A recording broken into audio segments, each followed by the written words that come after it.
Salut! Et oui, aujourd'hui nous sommes le 22 décembre et je vous sors une vidéo sur les 10 matchs de Ligue 1 de ce soir.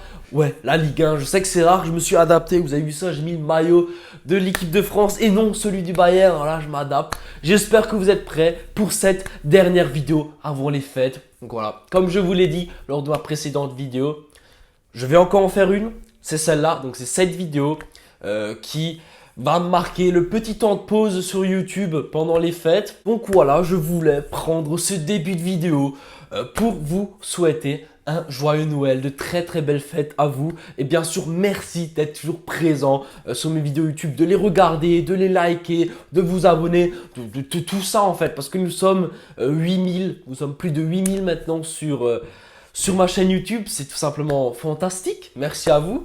Il y a un an, je n'aurais pas imaginé acquérir ces 8000. Et bien sûr, comme je vous l'ai déjà dit, pour les 10 000, je vous réserve des cadeaux, des surprises. Donc voilà, continuez de vous abonner, de parler de moi, voilà, tout ça. Comme ça, nous allons franchir les 10 000 ensemble. Et puis voilà, et puis nous allons profiter de tout ça. Et donc voilà, donc vraiment de très belles fêtes à vous. Bien sûr, si vous avez la possibilité avec la famille, c'est toujours mieux. Et si vous n'avez pas la chance ou la possibilité de partager ces moments avec votre famille, bah, je vous souhaite également quand même de très bonnes fêtes. Parce que voilà, même si on ne voit pas sa famille, on peut quand même profiter. Certes, c'est pas pareil, mais voilà, ça va déjà le faire. Donc voilà, de très belles fêtes à vous. Profitez bien. Et puis, let's go, je pense que nous pouvons passer au pronostic, quoi, tout simplement. Comme d'habitude, avant que je commence, je possède un compte Telegram et un compte Instagram. Les deux liens sont dans la description. Voilà, c'est simple. Quand je ne fais pas de vidéo YouTube, j'envoie des pronostics sur Instagram et sur Telegram, tout simplement.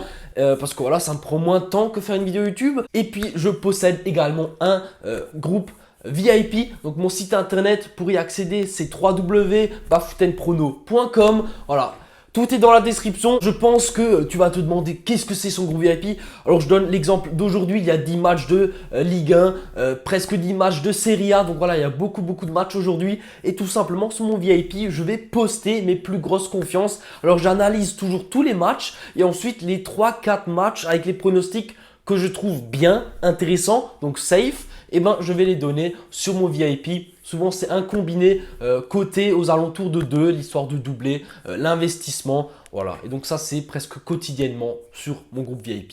C'est parti pour les 10 matchs de ce soir, let's go. Alors, je tourne la vidéo à 13 h, donc vous allez avoir pas énormément de temps pour la regarder, mais foncez, voilà, c'est pour ça. Activez toujours les notifications, comme ça quand cette vidéo elle va sortir, vous allez pouvoir vous dépêcher de la voir, de regarder. Si mes pronostics vous intéressent, en tout cas, let's go. La première rencontre que je vais aborder, ça va être Bordeaux contre Lille. Alors, dans ce match, je donne quand même un certain avantage à Lille, puisque Bordeaux, c'est un peu compliqué, même si les Girondins jouent à domicile et qui se débrouillent plutôt pas mal en ce moment. Voilà, l'équipe commence de nouveau à avoir une petite bouffée d'air frais, même si Rémi Houdin est absent et encore d'autres joueurs quand même un peu importants.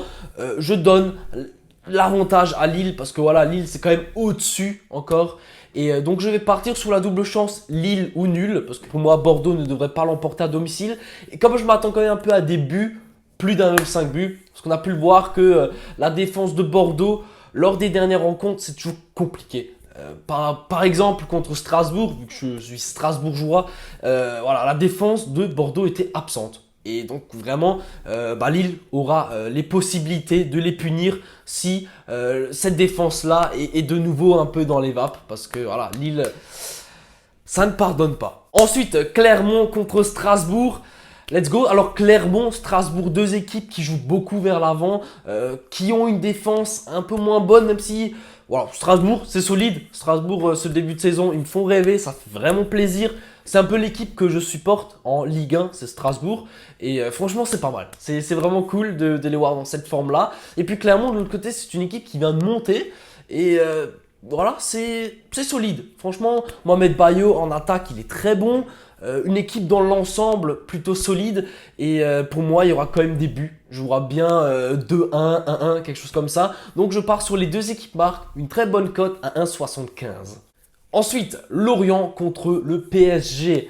Alors là, absence très grave pour le PSG, c'est Kylian Mbappé. Parce que pour moi, Mbappé, c'est vraiment le roi au PSG, c'est lui qui fait tout. Sans Mbappé, le PSG ne serait pas là où ils sont actuellement dans cette saison-là, que ce soit en Champions League ou en Ligue 1. Franchement, ils portent le PSG. Ce qui me dérange beaucoup, c'est qu'on le voit, enfin, que les commentateurs commentent le match de Messi. Vraiment, enfin, moi, je peux plus regarder les matchs de Paris. Parce que déjà, j'aime pas Paris. Et en plus, les commentateurs, ils m'énervent. Parce que tu peux voir Mbappé, il fait quelque chose de fou. Il fait une passe D, il fait quoi que ce soit. Et ils vont commenter le repli défensif de Messi. C'est vraiment problématique. Enfin, moi, ça me dérange qu'on pose autant d'importance sur Messi. Parce que c'est Messi, voilà, tout ça. Certes, Messi, il est trop fort, mais faut arrêter. Enfin, là, bref. En tout cas, voilà. J'ai pas envie de parler de ça. Déjà qu'il a eu le ballon d'or alors qu'il le méritait pas. Point. Pour moi, il le méritait jamais. Mais bon.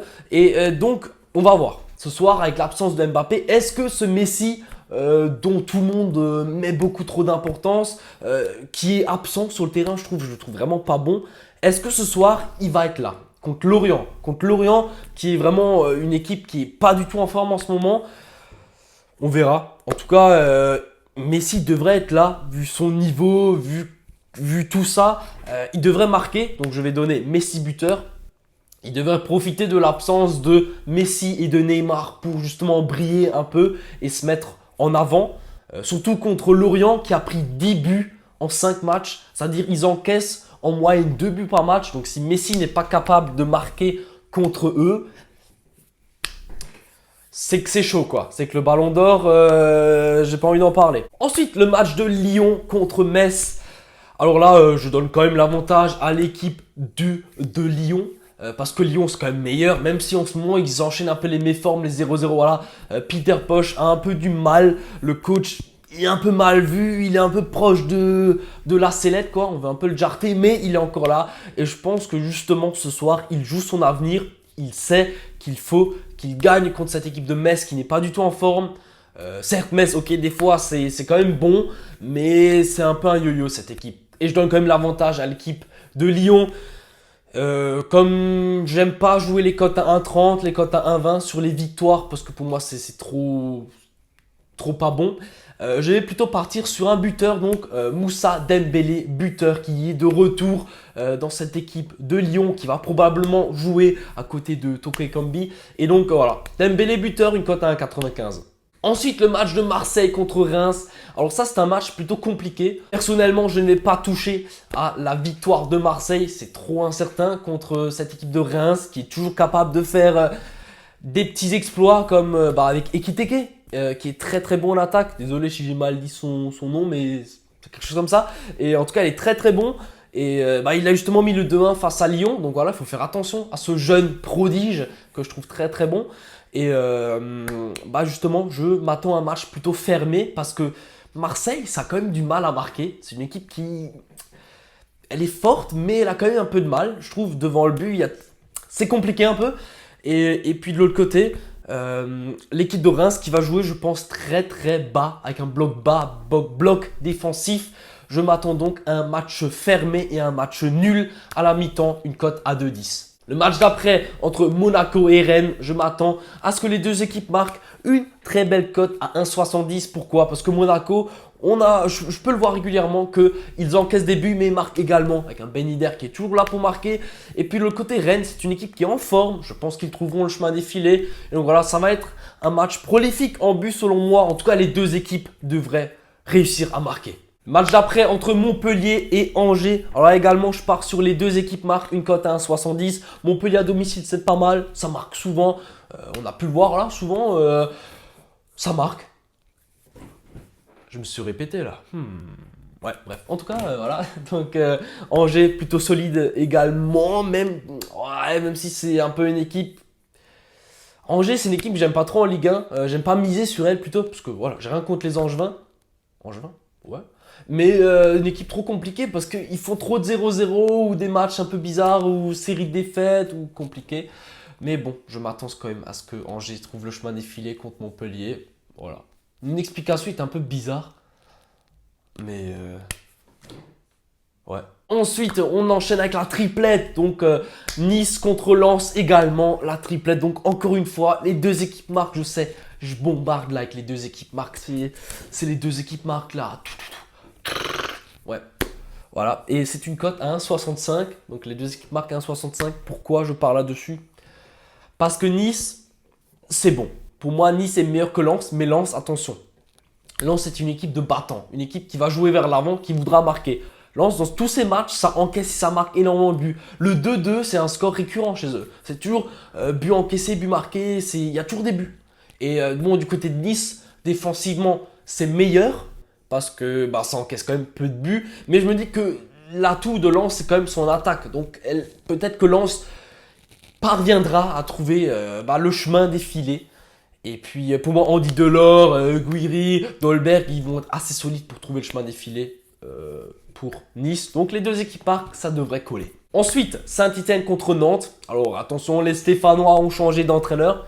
Donc c'est Duprat qui est sur le banc stéphanois. Mais bon, Saint-Etienne en ce moment, c'est compliqué. De plus, Denis Bouanga a pris carton rouge.